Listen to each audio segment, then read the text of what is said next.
Selamat pagi anak-anak, kembali bersama Ibu Isti Kurnaidi.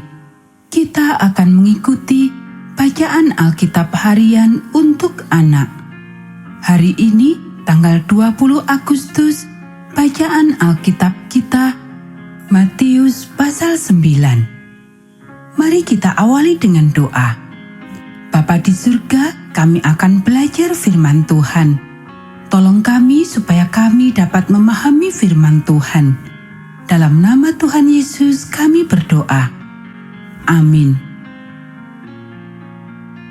Orang lumpuh disembuhkan. Sesudah itu, naiklah Yesus ke dalam perahu, lalu menyeberang. Kemudian sampailah ia ke kotanya sendiri. Maka dibawa oranglah kepadanya seorang lumpuh yang terbaring di tempat tidurnya. Ketika Yesus melihat iman mereka, berkatalah ia kepada orang lumpuh itu, "Percayalah, hai anakku, dosamu sudah diampuni." Maka berkatalah beberapa ahli Taurat dalam hatinya, "Ia menghujat Allah." Tetapi Yesus mengetahui pikiran mereka, lalu berkata, "Mengapa kamu memikirkan hal-hal yang jahat di dalam hatimu? Manakah lebih mudah mengatakan, dosamu sudah diampuni, atau mengatakan, bangunlah dan berjalanlah? Tetapi supaya kamu tahu bahwa di dunia ini Anak Manusia berkuasa mengampuni dosa." Lalu berkatalah ia kepada orang lumpuh itu, "Bangunlah, angkatlah tempat tidurmu, dan pulanglah ke rumahmu."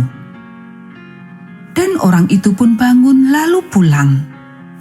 Maka orang banyak yang melihat hal itu takut, lalu memuliakan Allah yang telah memberikan kuasa sedemikian itu kepada manusia. Matius pemungut cukai mengikut Yesus. Setelah Yesus pergi dari situ, ia melihat seorang yang bernama Matius duduk di rumah cukai. Lalu ia berkata kepadanya, "Ikutlah aku." Maka berdirilah Matius lalu mengikut dia. Kemudian ketika Yesus makan di rumah Matius, datanglah banyak pemungut cukai dan orang berdosa dan makan bersama-sama dengan dia dan murid-muridnya. Pada waktu orang Farisi melihat hal itu, berkatalah mereka kepada murid-murid Yesus, "Mengapa gurumu makan bersama-sama dengan pemungut cukai dan orang berdosa?" Yesus mendengarnya dan berkata, "Bukan orang sehat yang memerlukan tabib, tetapi orang sakit. Jadi, pergilah dan pelajarilah arti firman ini. Yang kukehendaki ialah belas kasihan dan bukan persembahan. Karena aku datang bukan untuk memanggil orang benar, melainkan orang berdosa." Hal berpuasa. Kemudian datanglah murid-murid Yohanes kepada Yesus dan berkata, "Mengapa kami dan orang Farisi berpuasa, tetapi murid-muridmu tidak?" Jawab Yesus kepada mereka, "Dapatkah sahabat-sahabat mempelai laki-laki berduka cita selama mempelai itu bersama mereka? Tetapi waktunya akan datang, mempelai itu diambil dari mereka, dan pada waktu itulah mereka akan berpuasa. Tidak seorang pun menambalkan secarik kain yang belum susut pada baju yang tua. Karena jika demikian, kain penambal itu akan mencapik baju itu, lalu makin besarlah koyaknya.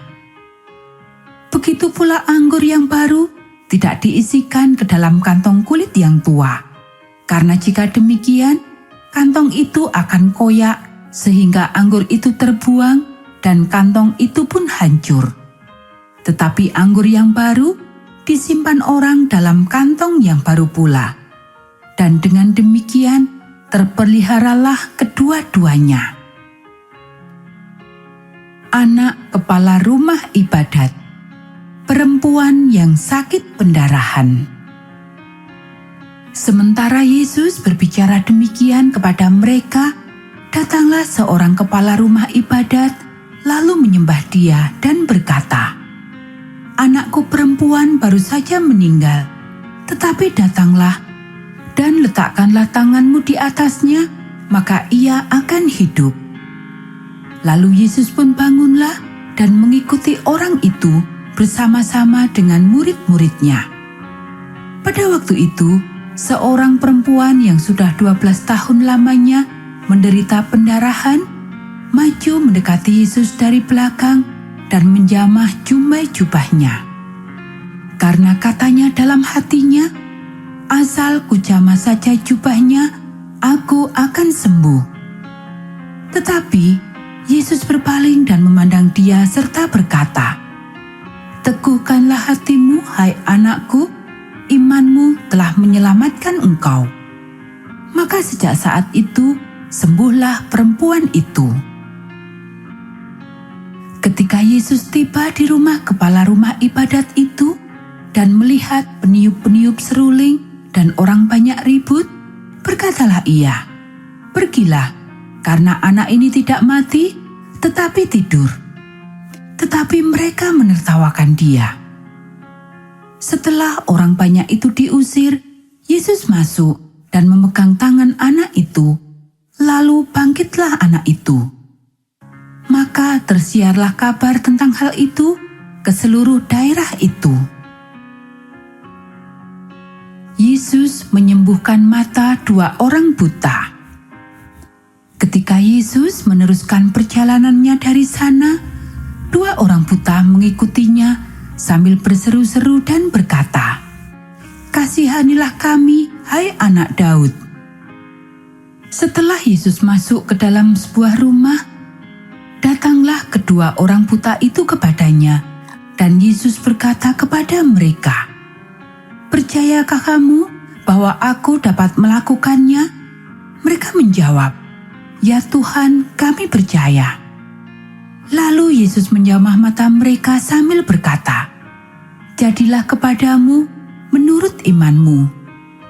Maka meleklah mata mereka, dan Yesus pun dengan tegas berpesan kepada mereka, katanya, "Jagalah supaya jangan seorang pun mengetahui hal ini."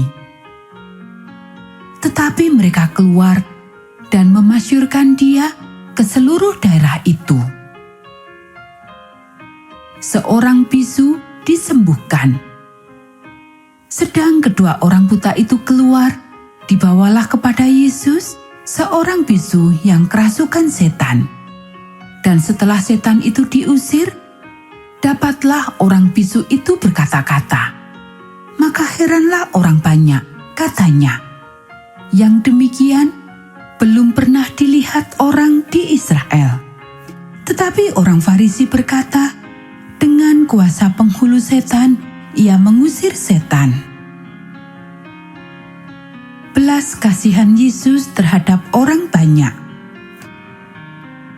Demikianlah Yesus berkeliling ke semua kota dan desa.